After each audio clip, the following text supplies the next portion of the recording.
আল্লামা মওদুদী সম্পর্কে আমি কিছু কথা বলবো যে তার মাধ্যমে আমাদের সমাজের লোকেরা আমরা কিন্তু একটা বিরাট পাপে লিপ্ত হচ্ছি।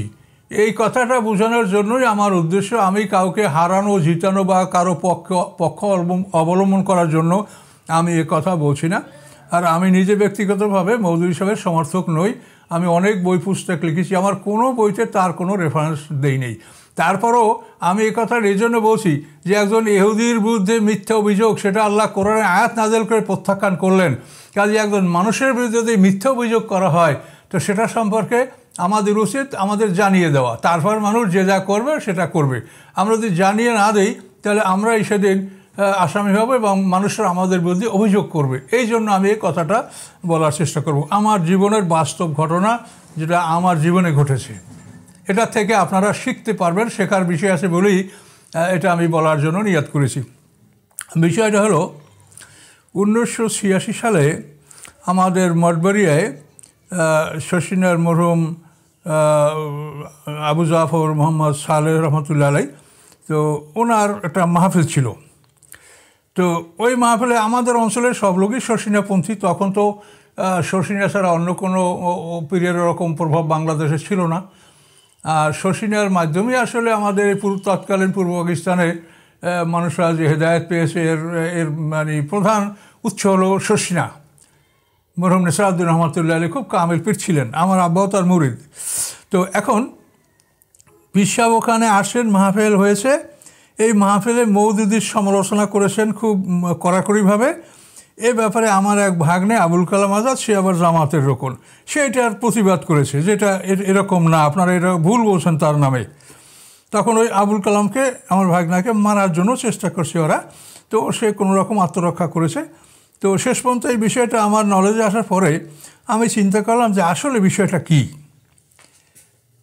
আমি শশিনা মাদ্রাসার ছাত্র, আমি ফাজেল কামেল সেখান থেকে পাশ করেছি। আমাকে ওস্তাদরা চিনেন, আমি ক্লাসের আল্লাহর রহমতে ভালো ছাত্র হওয়ার কারণে সবাই আমার সম্পর্কে আমাকে জানেন। তো আমি কখনোই ওস্তাদের বিরুদ্ধে কোনো কথা বলিনি, তাও তারা জানেন। তো ওই বিষয়টা আমি জানার চেষ্টা করলাম যে ও কালাম বলছে যে তা মওদুদী সাহেবের বিরুদ্ধে যা বলা হয় এটা মিথ্যা, তা আমি কী করে বলবো। তখন মওদুদী সাহেবের বিরুদ্ধে শশিনার থেকে একটা বই লেখা হয়েছিল, বইটার নাম মওদুদী জামাতের স্বরূপ।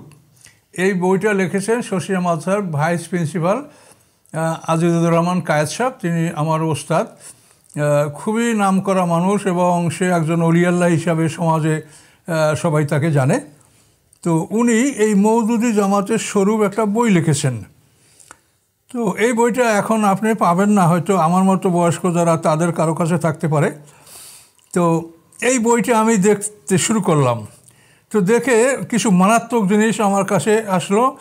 যে এক জায়গায় বলা আছে যে মওদুদী সাহেব বলেছেন যে ইব্রাহিম আলাইহিস সালাম কিছু সময়ের জন্য হলেও শিরক করেছেন, তার তাফসিরের অমুক পৃষ্ঠায় অমুক আয়াতের ব্যাখ্যাটা আছে। তখন আমি এইটা অনুসন্ধান করলাম, যেহেতু মারাত্মক অপরাধ। তখন মওদুদী সাহেবের লেখা উর্দু তাফসির এবং ওনার হাতে সই করা এই তাফসির আমি সংগ্রহ করে সেই তাফসিরে এই জিনিসটা খুঁজলাম, দেখি যে এই জিনিসটা আদৌ তার তাফসিরে নাই। এরকম আরও অনেক গুরুত্বপূর্ণ জিনিস খুঁজে দেখলাম যে ওনার বিরুদ্ধে ওই মওদুদী জামাতের স্বরূপের বইতে লেখা আছে, কিন্তু মওদুদী সাহেবের কেতাবে নাই। তখন আমি মঠবাড়িয়া সব আলেম ওলামাই তো শশিনাপন্থী, আমি তাদেরকে বললাম যে আপনারা এটা তো ভুল বলছেন, এটা আপনারা সমাধানে আসেন, আপনাদের সাথে আমাদের বৈঠক হবে, বসেন, আপনারা দেখেন, যদি কারো বিরুদ্ধে আপনারা কোনো অভিযোগ পান সত্য সেটা আপনারা বলেন, কিন্তু মিথ্যা অভিযোগ তো করা যাবে না। তখন ওনারা শশিনায় বিষয়টা পৌঁছানো হলো। তো পৌঁছানোর পরে তারা এখন চিন্তা করে যে মোজাম্মেল হক তো আমাদের ছাত্র, সে আমাদের বিরুদ্ধে এরকম কথা কেন বলছে, তো আসলে বিষয়টা কী। তো এখন এই বিষয়টা বোঝার জন্য যে আমি বলছি যে মওদুদী সাহেবের বিরুদ্ধে মিথ্যা বলা হয়েছে, এখন তারা একটা ডিবেট তর্ক সভা আয়োজন করছে, একদল মওদুদীর পক্ষে একদল বিপক্ষে, এই দুই দল মিলে এখন যুক্তিতর্ক এবং তার কেতাবে কী আছে আর এই মওদুদী জামাতের স্বরূপ এই বইটি কী আছে এটা দেখে তারা তর্ক বিতর্ক করছেন। এখন তর্ক যতবারই করে তাতে মওদুদী সাহেবের পক্ষে যারা তারাই জিতে, তার বিপক্ষে যারা তারা হেরে যায়। তো এখন এটা কীরকম হলো? তো এটা তো অত্যন্ত খারাপ জিনিস। তখন এটা কি করা যাবে? ওদিকে তাদের সাথে আমাদের বহাসের একটা ডেটও হয়ে গেছে, মঠবাড়িয়া মসজিদে বৈঠক হবে, নির্ধারিত সময় তারা আসবে, আমরাও সেখানে থাকব। তো এভাবে একটা ডেট হয়ে গেছে, অথচ ডিবেটে এই অবস্থাটা দেখা দিচ্ছি। দেখা দেওয়ার পরে তারা এই বইয়ের যিনি লেখক আজিজুর রহমান কায়েদ সাহেব, ওনাকে তারা খবর দিল যে হুজুর আপনার আসার প্রয়োজন। তো উনি আসলেন, ওনার জালকাঠি শশীনা তো কাছাকাছি ব্যাপার। আসার পরে তাকে সবাই বললেন যে হুজুর আপনি যে এই বইতে লিখেছেন এটা তো ওনার কেতাবে নাই, তা আপনি এটা কীভাবে লিখলেন? তখন হুজুর বলেন যে আমি তো এটা ওনার কেতাব পড়ে দেখি নাই। শশীনাথে প্রথম আসলে আইয়ুব খানের সময় আমি শশীনাথ ছাত্র, তো সেখানে আইয়ুব খান তখন 1 লক্ষ টাকা মাদ্রাসায় অনুদান দিয়ে গেছে। সেই সময় 1 লক্ষ টাকায় বিরাট একটা দোতলা বিল্ডিং হোস্টেল, এটা 1 লক্ষ টাকায় হয়ে যেত। তো এরপরে আবার মোনায়েম খান পূর্ব পাকিস্তানের গভর্নর, তিনি আসেন, তিনি দিলেন 1 লক্ষ টাকায় 1 টাকা কম, মানে প্রেসিডেন্টের সম্মানার্থে। তো এই মোনায়েম খান যখন আসে, হুজুর বলেন, তো উনি আমাকে বলেন যে আপনি এই মওদুদির বিরুদ্ধে কওমি আলেমরা বই লিখেছে, আপনিও একটা লেখেন। তো উনি বললেন যে আমি এটা কিভাবে লিখব? তখন ওই মোনায়েম খাঁ তার কাছে কওমি আলেমদের লেখা উর্দু বই ছিল, যে কওমি আলেমরা ওনার বিরুদ্ধে এই বই লিখেছে, আপনি এটার বাংলা করে দিলেই হবে, আপনার আলাদা পড়াশোনা করতে হবে না। তো কায়েদ সাহেব হুজুর বলেন যে ওই মোনায়েম খান আমার কাছে যে কওমি আলেমদের উর্দু লেখা বইগুলো দিয়েছে, আমি ওই বইগুলো আমি তর্জমা করে আমার এই বইতে লিখে দিয়েছি। আমি মওদুদের বই আমি পড়ে দেখি নেই। দেখেন কত বড় বিষয়, যেটা আল্লাহ কোরআনে বলছেন যে তুমি না জেনে শুনে মন্তব্য করো না। সেখানে তিনি এই কথা বললেন যে আমি মোনায়েম খাঁ আমাকে বই দিয়েছে, কওমি আলেমদের উর্দু লেখা বই, আমি সেটার বাংলা করে দিয়েছি। তো মারাত্মক অবস্থা। এখন কীভাবে এই বহসে জেতা যাবে? ওরা অস্থির হয়ে গেল। ঢাকা ডক্টর মোস্তাফিজুর রহমান সাহেব, তাকে আপনারা ছিলেন, বিশ্ববিখ্যাত আলেম, এই কুষ্টিয়ার উনি ভিসি ছিলেন। তো এই ডাক্তার মোস্তাফিজুর রহমান স্যার, এই স্যার আমার খুব আদরের আপন স্যার। তো স্যারের কাছে ওরা গেছে যে এই বহসে স্যার আপনাকে যেতে হবে। স্যার বলেন কোথায়, কার বিরুদ্ধে কী? বলে যে মোজাম্মেল হক এই মঠবাড়িয়া, সেই বহস ডাকছে, তো আপনাকে যেতে হবে। স্যার হাইসে বলে যে তোমরা বোকা, মোজাম্মেল হক আমার ছাত্র, আমি তার সাথে বহস করতে মঠবাড়িয়া যাব? তোমরা যদি বহস করো তো বলো, ঢাকা বসো, আমি মোজাম্মেলকে ডাক বসে আসবে, তোমরাও আসো, তারপর বহস হবে। কিন্তু ওরা ঢাকায় বসতে রাজি হলো না। রাজি না হয় শেষ পর্যন্ত এটা কী করা যাবে, যে তারা আমাদের সাথে বসলে অবশ্যই হেরে যাবে, এটা যখন তারা নিশ্চিত হলো, তখন ওই সময় আমাদের ওই থানার এমপি ছিল আব্দুল জব্বার ইঞ্জিনিয়ার, যিনি আমেরিকাতে মারা গেছেন, উনি যুদ্ধ অপরাধ হিসাবে আসামি ছিলেন। আব্দুল জব্বার ইঞ্জিনিয়ার সাহেব ছিলেন আমাদের এমপি, আমাদের বন্ধু মানুষ। তো এই এমপিকে ধরে ওনারা বললেন যে এরকম একটা সমস্যাটা কী করা যায়, বলে এটা স্থগিত করে দেন। তখন এমপি সাহেব টিএনওকে মোবাইল করে বললেন যে অমুক তারিখে মঠবাড়িয়া একটা বহস হওয়ার কথা ছিল, তর্কসভা, এটা অনিবার্য কারণে বন্ধ রাখা হলো, আপনি জানিয়ে দেন। তো টিএনও সাহেব আমাদেরকে জানিয়ে দিলেন যে এটা হবে না, বাস এখানে শেষ। তো এখন এই যে বিষয়টা, এটা দেখেন, এমন একজন লোক এই বইটা লিখেছেন যিনি আসলে একজন ভালো মানুষ, আমার ওস্তাদ, এবং সর্ব এলাকায় সে একজন পরিচিত অলিয়াল্লাহ নামে খুবই প্রসিদ্ধ তিনি। তো এই বইটা উনি লিখছেন, কওমি আলেমরা বই লিখে দিয়েছেন, সেইটার উনি তর্জমা করে দিয়েছেন, বাস এই বই লেখা হয়ে গেল। তো এখন আল্লাহর কোরআন কি বলে? আল্লাহর কোরআন বলে ওয়ালা তাকফু মা লাইসা লাকা বিহি ইলম, যে ব্যাপারে তোমার জ্ঞান নাই সে ব্যাপারে তুমি হস্তক্ষেপ করো না, আমল করো না, তুমি সে ব্যাপারে কিছুই মন্তব্য করো না। বনী ইসরাঈল 36 নম্বর আয়াত। তাহলে আমরা সরাসরি কোরআনের খেলাফ আলেমরা আমরা কাজ করছি। আমরা আমাদের ওস্তাদকে ওস্তাদ বলি, তারা ওস্তাদ, কিন্তু আল্লাহর কাছে আমরা সবাই একই অবস্থায় উপস্থিত হব।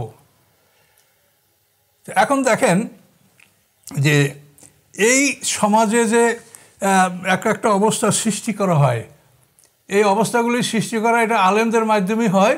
আর আলেমরা হচ্ছে আমাদের রব। আলেমরা যা বলে আমরা সেটা মানি, সেটা ভালো মন্দ, হক না হক কিছুই আমরা বিবেচনা করি না। এই জন্য আল্লাহ বলছেন যে ইহুদি খ্রিস্টানরা তাদের আলেমদেরকে রব বানিয়েছে, আর আমরা মুসলমানরা তখন তাই করেছি। আমি এটার বাস্তব প্রমাণ। এই ঘটনা ঘটার পরে আমি আল্লামা মওদুদীর তাফসির, যেটা উর্দু লেখা, ওনার হাতের লেখা তাফসির আমি নিয়ে অনেক আলেমদের কাছে গেছি, ফাজল মাদ্রাসার আলেমদের কাছে গেছি, বলছি যে আল্লাহর রাস্তায় আপনি একটু পড়িয়া দেখেন যে এই বইতে কী আছে আর ওই সমালোচনার বইতে কী আছে। কোনোভাবেই তাদের চোখ বইয়ের দিকে আমি আনতেই পারলাম না। আমি বলেন কোনো রকমই আমরা শুনবো না, আমাদের মুরব্বীরা যাবার ওইটি আমাদের যথেষ্ট, আমরা এগুলো দেখবো না, পড়বো না, আমাদের দরকার নেই। তো এই যে কথা, এই কথার মানেই হলো আলেমরা রব, তারা যা বলে তাই আমরা শুনি। তো এখন এইভাবে যে কথাগুলা বলা হলো, এবং এখনও সমাজে আমরা এই কথাগুলো অনেকেই বলছি যে আমি মওদুদীর ইসলাম করি না, আমি মদিনার ইসলাম করি। এটা ভালো কথা, মদিনার ইসলাম তো আমরাও করি। এখন মওদুদীর ইসলামের ত্রুটিটা কী আছে সেটা আপনারা তুলনা করেন, দেখেন যে কী ত্রুটি আছে। বরং তার বিরুদ্ধে যে অভিযোগগুলি করা হয়েছে, এই অভিযোগগুলি মিথ্যা। ওই বইটা আমাদের এই বহস বন্ধ হওয়ার পরে ওরা শোষণীয় কর্তৃপক্ষ মওদুদী জামাতের স্বরূপ এই বইটা আর ছাপায় নেয়, আর তারা প্রচার করে না, এই বইটা বন্ধ। এখন এই বইটা আপনি বাজারে পাবেন না। তাহলে এখানে আমি আপনাদেরকে বলছি এই জন্য যে আমরা আম জনতা, ওই যে ওরা বলছে যে মওদুদী এক নূতন ইসলাম প্রচার করে, এ খারাপ করে, এখনও বলা হচ্ছে, আর আমরা মনে করি যে এটাই ঠিক, এবং আমাদের অনেক লোক এটাই মনে করে। তো এই মনে করাটা, এটার গুণাটা হলো বহতান, অর্থাৎ একটা লোকের মধ্যে যে ত্রুটি নাই আপনি সেই দোষে তাকে দোষারোপ করছেন। তো এই বহতানের অপরাধ হলো যে সেটা তো আল্লাহ রসুল বলেই দিয়েছেন যে আসাদ্দু মিনাল কাতল। কাজে এই অপরাধে যেন আমরা লিপ্ত না হই, এই জন্য আমি এই কথাটা তুলেছি যে আমরা ওই বলেছে ওনারা, তাই আমরা মনে করি বাবা মওদুদী একটা ভয়ানক খারাপ মানুষ। না, সে একজন দার্শনিক, তার তাফসিরের মধ্যে কিছু ভুলভ্রান্তি বা এমন কিছু বিতর্কিত বিষয় আছে, কিন্তু সেগুলিতে তুলে ধরা হয় নাই, ধরা হয়েছে মানে এমন এমন বিষয় যেটা আসলে তার বইতে নাই। তো এই জন্য আমি আপনাদেরকে অনুরোধ করব যে এখান থেকে আপনারা জিনিসটা বোঝেন যে সমাজে দলীয়ভাবে একটা জিনিস কিভাবে প্রতিষ্ঠিত হয়। এখন আলেম সমাজ এই ধরনের কাজ করছে। এখন আপনি বর্তমান অবস্থাটা দেখেন, বর্তমানে কোরআন শরীফ সম্পর্কে যে মন্তব্যগুলো করছে আলেমরা, কেউ বলছে কোরআনের মধ্যে কিছু নাই, এর মধ্যে আপনারা থাকলে আপনারা বেঈমান হয়ে মরবেন। কেউ বলছে কোরআন ভুংবাং।